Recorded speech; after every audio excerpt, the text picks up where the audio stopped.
кабасниот отпад или градежниот шут да се одлага во садовите за отпад како на јавните површини и за секое прекршување на овој закон се предвидени санкции што ги спроведува инспекцијските служби при градот Скопје и општините. Апелирам граѓаните да ги почитуваат термините за одлагање на отпад, комуналниот отпад да го одлагат само во садовите со таа намена, а својот кабастен отпад, застарен мебел, електронски и електрични отпад со собствен превоз, бесплатно од денеска да го одложат во центрите за селекција на отпад во Карпош и во Вардариште или во претоварната станица која што се наоѓа во Шуто Оризари, каде што јавното претпријатие Комунална хигиена Скопје им нуди можност да го одложат без никаков паричен надомест. Центрите за селекција, трите пункта, ќе работат во текот на целиот ден од 7 до 19 часот. Доколку има потреба тоа да се изврши со специјалните возила на предпријатието, услугата може да ја побарат на бесплатната телефонска линија на Комунална хигиена.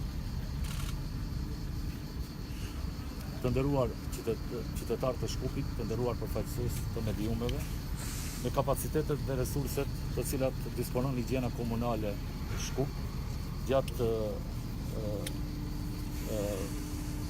gjithë javës bën zbrazjen e kontenjerëve 6 herë apo 7 herë në javë, edhe pse në bazë të planit operativ kemi 6 herë, ne gjithë këtë bëjmë një ditë shtesë jashtë planit operativ, vetëm e vetëm që kontenjerët të mos duken, të mos jepet një fotografi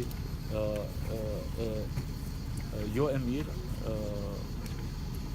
afër kontenjerëve, çdo herë të kemi materiale ndërtimore e kështu me radhë.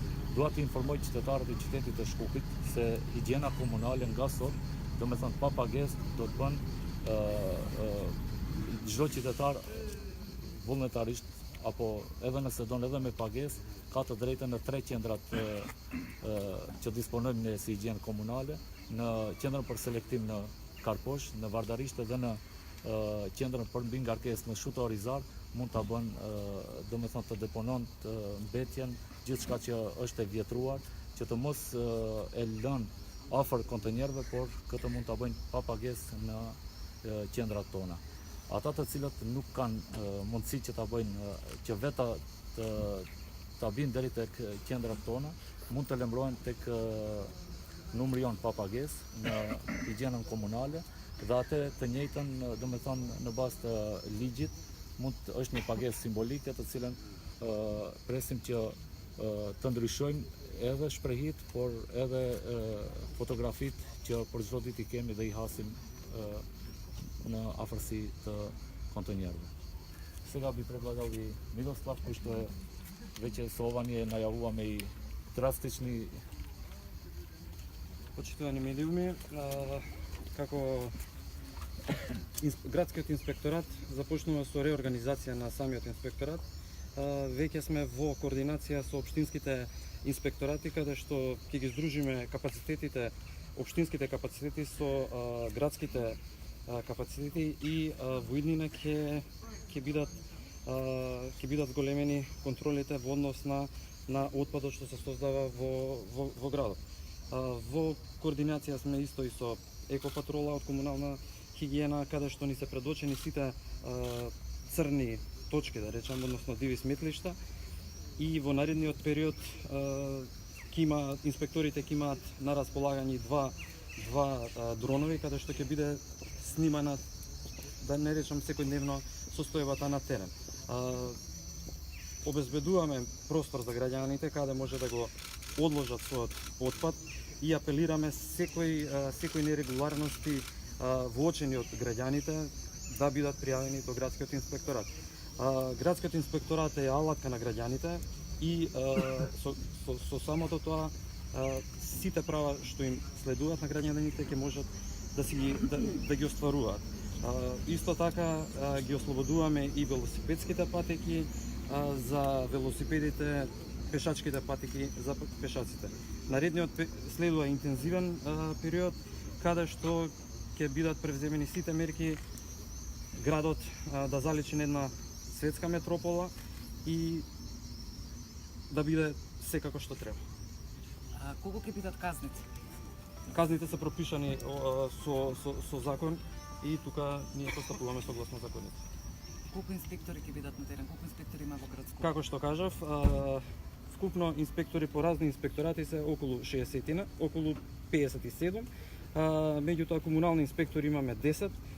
Со тоа што, како што кажав, ја координираме работата на сите општински инспектори во градот Скопје, каде што таа бројка ќе биде зголемена и ќе биде искоординирана за полесно и побрзо и поефикасно извршување на нивните задачи. Како што напоменав, дроновите ќе бидат алатка, смарт алатка на инспекторите, што ќе имаме увид на теренот што се случува, како се случува, кога се случува.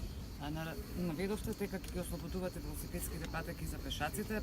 Има реакции на социјалните мрежи за патеката велосипедска кај Александар Палас, дека при бетонирањето се избетонирани дрва. Дали е направен некаков пропуст? Тој проблем е веќе решен. Дрвата се вратени во првобитна состојба и таму веќе немаме проблем. Станува збор за пропуст или кога се асфалтира патеката мора да... Конкретно деталите не можам да ги кажам, меѓутоа тој проблем го решивме. Надлежниот инспектор вчера се случи, таа денеска искочивме, проблемот е решен. Споменавте Слики ќе објавиме и преку нашиот портал дека значи инспекторатот ќе биде поефикасен и ќе реагира правовремено. Значи немаме сега одложување на работите што треба да се завршат. Споменавте одредени црни точки во досегашниот увид, што можеме да заклучиме каде најмногу се складира отпад на места кај што не е дозволено. Значи на секаде во сите скопски општини имаме такви диви сметлишни, односно црни точки. Во изминатиот период беа направени неколку состаноци, меѓу кои со екоклуб, екопатрола, каде што они веќе ги имаат лоцирано тие црни точки. Ни ги направивме една заедничка соработка и тргнуваме во расчистување на тие сметлишта и нивно задржување, односно да нема повторно враќање во првобитна состојба на тие црни точки.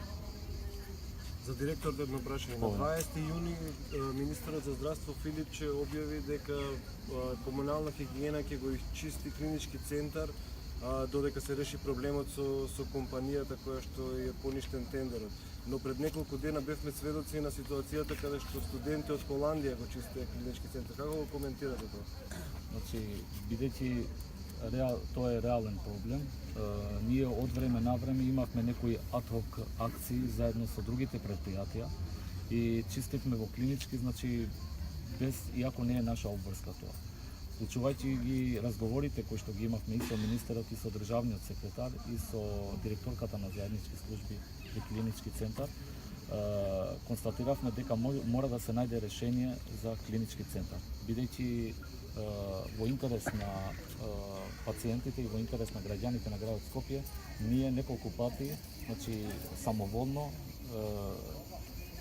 бевме активни кон чистење на клинички центар со помош и на другите предпријатија, значи вклучувајќи во тука и улица и патишта, водовод, канализација, паркови, зеленило и паркинзи.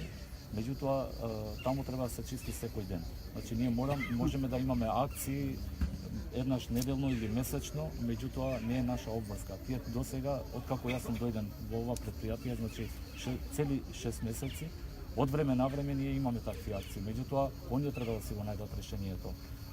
Имаме и еден друг проблем, односно спор, кој што клинички центар на нас као предпријатие ни должи некаде над 30 милиони дена. Меѓутоа ние пак, која е потребно, пак ќе излеземе во пресред. Како ќе биде тоа во иднина, пошто очигледно дека тоа секојдневно полнење на ѓубриња таму, дали од несовесни граѓани или seедно, тоа се повторува, како ќе биде во иднина, бидејќи пак се случува истата сцена. Кога временски период би треба за да го решите Без овој разлика проблем? на се, значи ние имавме еднашка состанок со нив, меѓутоа до сега не сме најдени заеднички јазик за да го решиме тоа. Сега имаат некои модалитети, меѓутоа треба оние да преземат. Без разлика на се, еве јас јавно тврдам, пак ќе ги ангажираме луѓето, пак да излеземе во пресред заради интересот на пациентите и заради интересот на граѓаните на градот Скопје. Градот Скопје секогаш ќе искочи во како да кажам во помош на овој проблем, меѓутоа проблемот клиничкиот центар е надлежен за решавање на тој проблем. Мора да се преземат одредени мерки, клиничкиот центар да го реши проблемот. Ние како град Скопје и комунална хигиена сме секогаш ќе помагаме, меѓутоа не е тоа решавање на проблемот со кој се соочуваме. Hvala. Hvala.